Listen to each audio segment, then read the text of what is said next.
Quiero empezar este primer episodio con una pregunta muy sencilla. Imagina que mañana tuviéramos que construir una sociedad desde cero. No hay instituciones previas, no hay ministerios, ni partidos políticos, ni sistemas fiscales, ni modelo educativo, no hay ni siquiera una constitución. Ni tampoco existe ninguna forma predeterminada de elegir a quienes toman decisiones. Solamente tenemos personas, cada uno con sus propias necesidades, intereses, problemas, capacidades y objetivos. Y ahora tenemos que decidir cómo organizarnos. La pregunta es, ¿construiríamos exactamente el sistema que tenemos hoy? Probablemente no.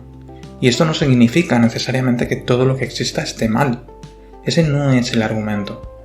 La pregunta interesante es otra. Si hoy tuviéramos que justificar desde cero muchas de las instituciones que nos rodean, ¿seríamos capaces de hacerlo? Porque existe una diferencia enorme entre la afirmación de las cosas funcionan así y las cosas tienen que funcionar así. Muchas veces confundimos ambas y precisamente de eso quiero hablar hoy. De las ideas que damos por sentadas, de por qué dejamos de cuestionarlas y de por qué creo que recuperar esa costumbre puede ser enormemente útil. Hay algo que conviene admitir desde el principio.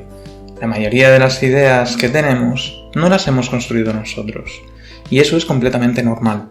Nacemos dentro de una sociedad que ya existe. Cuando llegamos, prácticamente todo está decidido. Hay un idioma, una cultura, una determinada forma de entender la familia, un sistema político, un sistema educativo, una determinada concepción del trabajo, un conjunto de normas sociales a las que también llamamos leyes, ¿no? Incluso conceptos tan cotidianos como trabajar 5 días y descansar 2 son convenciones históricas. Podrían haber sido diferentes, y algunas de hecho lo han sido. Desde pequeños vamos incorporando miles de ideas sin analizarlas conscientemente. Nuestros padres nos transmiten unas, la escuela y los amigos, así como los medios de comunicación, otras. Nuestro entorno político y cultural, otras. Y esto no es necesariamente malo. De hecho, sería imposible vivir de otra manera. Nadie puede empezar cada mañana cuestionándose desde cero todo el conocimiento humano. No comprobamos personalmente las leyes de la física antes de subir a un avión. Tampoco construimos toda la teoría monetaria antes de utilizar un euro. Y tampoco estudiamos una ingeniería de telecomunicaciones antes de realizar una llamada. Necesitamos confiar en enormes cantidades de conocimiento previamente acumulado. El problema aparece cuando aplicamos esa misma confianza a cuestiones que son fundamentalmente debatibles. Ahí surge una confusión bastante frecuente. La diferencia entre esto se ha hecho siempre así y esta es la mejor manera de hacerlo. No es lo mismo. Las ideas tienen una característica curiosa. Cuando convivimos con ellas durante suficiente tiempo, dejan de parecernos ideas, empiezan a parecernos simplemente realidad. Pensemos por ejemplo en el sistema político. La mayoría de nosotros hemos nacido en un sistema donde cada cierto número de años votamos a representantes y eso nos parece perfectamente normal. Pero podríamos plantearnos muchas preguntas. ¿Por qué los representantes tienen exactamente las capacidades que tienen? ¿O por qué una legislatura dura el tiempo que dura? ¿Por qué los partidos funcionan como funcionan? O incluso ¿por qué elegimos representantes mediante este sistema y no mediante otro? Todas estas cuestiones y otras son decisiones humanas, no leyes naturales. Sin embargo, cuando llevamos décadas viviendo con ellas, empezamos a percibirlas casi como si fueran inevitables. Y esto ocurre constantemente en economía, en educación, en justicia y en prácticamente cualquier ámbito. Cuando algo existe durante mucho tiempo adquiere una especie de legitimidad automática, no porque hayamos demostrado que sea óptimo, simplemente porque nos resulta familiar. Y nuestro cerebro tiene una enorme preferencia por lo familiar. Lo conocido genera seguridad y lo desconocido genera incertidumbre. Por eso cambiar una institución resulta intelectualmente mucho más difícil que simplemente mantenerla. Quien quiere conservar el sistema actual solo necesita decir, esto es lo que hay. Sin embargo, quien quiere modificarlo tiene que explicar cada detalle de la alternativa. Es una asimetría bastante interesante. Aquí quiero hacer una distinción importante, porque muchas veces cuando alguien cuestiona una institución inmediatamente, se interpreta que quiere eliminarla, y no tiene por qué ser así. Preguntarte si nuestro sistema democrático funciona bien no significa defender una dictadura. Preguntarte si determinada administración pública es eficiente no significa querer eliminarla a cualquier precio. Preguntarte si una regulación o una ley funciona no significa que necesariamente quieras eliminar toda norma de convivencia. Preguntarte si un impuesto produce determinados efectos tampoco significa que estés negando una necesidad. Cuestionar significa algo mucho más sencillo, significa preguntarse cuál es el objetivo, si estamos consiguiéndolo, a qué coste, qué incentivos estamos generando y sobre todo si existen alternativas. Además, hay una pregunta fundamental que subyace de todo esto, que es ¿qué consecuencias no estamos viendo? Esta forma de pensar es especialmente importante cuando hablamos de sistemas complejos, porque una política puede tener una intención excelente y producir resultados completamente distintos. Las intenciones no garantizan resultados. Un ejemplo sencillo. Imaginemos que queremos hacer más accesible un determinado producto. Podemos fijar un precio máximo, por supuesto, ¿quién nos lo impide? La intención parece evidente, ¿verdad? Queremos que las personas puedan comprarlo más barato, acceder a ese producto. Pero después tenemos que estudiar qué ocurre con la oferta, qué pasa con la producción, los incentivos y sobre todo qué pasa con la disponibilidad. Es decir, no basta con preguntar qué pretende una política, tenemos que preguntar qué provoca. Y esta diferencia entre intención y resultado debería formar parte de cualquier discusión seria. Hay otra razón por la que dejamos de cuestionar ideas. Muchas veces empezamos las discusiones por las conclusiones, no por los principios. Por ejemplo, estoy a favor de esta medida o estoy en contra de esta medida. Pero antes de discutir esa medida, quizás deberíamos preguntarnos qué principio estamos intentando proteger. Imaginemos una discusión sobre, por ejemplo, la libertad de expresión. Podemos entrar directamente en casos particulares. Esta persona ha dicho esto, este otro ha dicho aquello. Vale. Pues yo creo que esto tiene que prohibirse o esto tiene que permitirse. Pero existe una pregunta anterior. ¿Qué estamos intentando proteger cuando hablamos de libertad de expresión? ¿Por qué existe la libertad de expresión? ¿Dónde termina? ¿Qué límites tiene? ¿Qué ocurre cuando entra en conflicto con otros derechos? Si primero acordamos los principios, muchas discusiones se vuelven mucho más claras. Y esto sirve para casi todo, tanto en política como en economía, como en cualquier otro ámbito de la vida cotidiana. Porque cuando discutimos exclusivamente soluciones concretas, es fácil perder de vista el problema original. Quiero poner un ejemplo que me parece especialmente interesante. Existe una frase que escuchamos constantemente. No me fío de los políticos. ¿Te suena? Probablemente pocas profesiones generan tanta desconfianza pública. Escuchamos que los políticos prometen cosas que después no cumplen, que cambian de opinión, que responden a intereses partidistas, que utilizan dinero público de forma poco eficiente, que existe corrupción, que existe clientelismo, que existe una distancia enorme entre determinadas decisiones y quienes soportan sus consecuencias. Hasta aquí probablemente existe bastante consenso. Pero ahora aparece una paradoja. Si desconfiamos tanto de quienes ocupan el poder político, ¿por qué diseñamos sistemas que dependen enormemente de que esas personas actúen correctamente, con una fe ciega por nuestra parte? Pensemos en cualquier organización privada. Si contratas a una persona para dirigir una empresa, no basta con decirle confío en ti durante 4 años.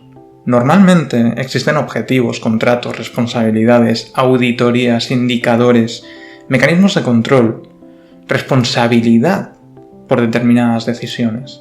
Y sin embargo, en política, aceptamos estructuras donde la capacidad de exigir cumplimiento concreto es mucho más limitada. Y esto abre una pregunta interesante. Quizá el problema no sea simplemente encontrar mejores políticos. Quizás también deberíamos preguntarnos si hemos diseñado correctamente los incentivos que rodean al poder. Porque confiar en la virtud personal es una estrategia bastante frágil. Las instituciones deberían funcionar razonablemente bien, incluso cuando quienes las ocupan no son extraordinariamente virtuosos. Ese es uno de los grandes principios del diseño institucional. No diseñar para ángeles, sino que hay que diseñar para humanos. Y aquí llegamos a una idea que aparecerá muchas veces en Idenautas. Los incentivos importan muchísimo. Las personas responden a incentivos, no de manera perfecta, no de manera idéntica, pero lo hacen. Si premiamos una conducta, normalmente tendremos más de esa conducta, y si penalizamos, normalmente tendremos menos. Si una persona obtiene los beneficios de una decisión, pero otra soporta los costes, aparecerán determinados comportamientos. Si quien toma una decisión no responde por sus consecuencias, aparecerán otros. Esto es aplicable a empresas, a gobiernos, a administraciones, organizaciones e incluso a nosotros mismos.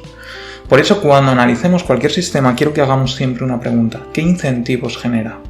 No solamente es qué pretende conseguir, porque podemos diseñar una institución con las mejores intenciones del mundo y acabar creando incentivos perversos. Y al contrario, podemos diseñar reglas simples que alineen intereses y produzcan resultados muy buenos sin necesidad de confiar demasiado en la buena voluntad de nadie. Hay otra trampa intelectual bastante frecuente: pensar que si mucha gente cree algo debe ser cierto. La mayoría puede tener razón, por supuesto, pero el número de personas que sostienen una idea no demuestra su veracidad. La historia está llena de consensos que cambiaron, ideas que durante siglos aparecían completamente evidentes y después dejaron de serlo. Eso tampoco significa que debamos adoptar automáticamente la opinión minoritaria. Ese sería exactamente el mismo error en sentido contrario. Que una idea sea popular no la hace verdadera. Que sea impopular tampoco. La pregunta debe ser otra: ¿qué argumentos la sostienen? ¿Qué evidencia existe? ¿Qué predicciones realiza? ¿Y qué ocurre cuando la contrastamos con la realidad? Este punto me parece especialmente importante en una época donde muchas discusiones se reducen a identificar equipos. Izquierda o derecha, eres progresista o eres conservador, eres liberal o eres socialista, eres libertario. Y a partir de ahí, muchas personas predicen automáticamente qué debe pensar alguien sobre casi cualquier asunto. A mí me interesa justo lo contrario: separar las ideas de las etiquetas, porque una idea debería poder defenderse por sí misma. Hay algo más que quiero reivindicar en este programa: cambiar de opinión. Tenemos una relación bastante extraña con esto. Muchas veces interpretamos cambiar de opinión como perder una discusión, pero intelectualmente debería ser exactamente lo contrario. Si alguien presenta un argumento mejor que el tuyo y tú cambias de opinión, acabas la conversación sabiendo algo que antes no sabías. Has ganado. El problema aparece cuando convertimos nuestras opiniones en parte de nuestra identidad. Cuando decir "estaba equivocado" se convierte en una amenaza personal. Entonces dejamos de buscar la verdad, empezamos a proteger nuestra posición y aparecen todo tipo de mecanismos. Buscamos únicamente información que confirma lo que pensamos, interpretamos cualquier dato contrario como un ataque. Prestamos más atención a quien dice algo que a lo que está diciendo. Ese es probablemente uno de los mayores enemigos del pensamiento crítico. Por eso quiero intentar mantener una regla en Idenautas. Una idea debe poder modificarse cuando aparezca evidencia mejor, incluso si esa idea es nuestra. De hecho, y especialmente si es nuestra. Quiero proponerte un pequeño método, nada especialmente sofisticado, pero creo que puede ser muy útil. Cuando encontremos una idea importante, podemos hacer 5 preguntas. La primera es: ¿qué problema intenta resolver? Antes de discutir una solución debemos entender el problema, porque muchas discusiones políticas fracasan precisamente porque dos personas están intentando resolver problemas diferentes. La segunda es: ¿qué principio estamos intentando proteger? Hablaremos de los principios en próximos capítulos, pero algunos de ellos pueden ser libertad, seguridad, propiedad, igualdad ante la ley, eficiencia. El principio importa porque nos permite evaluar soluciones diferentes. La tercera es: ¿qué incentivos genera? Esta es probablemente una de las preguntas más importantes. ¿Qué comportamiento estamos premiando y qué comportamiento estamos castigando? La cuarta es: ¿qué coste tiene? Porque prácticamente ninguna solución es gratuita. Puede haber costes económicos, sociales, políticos, de oportunidad.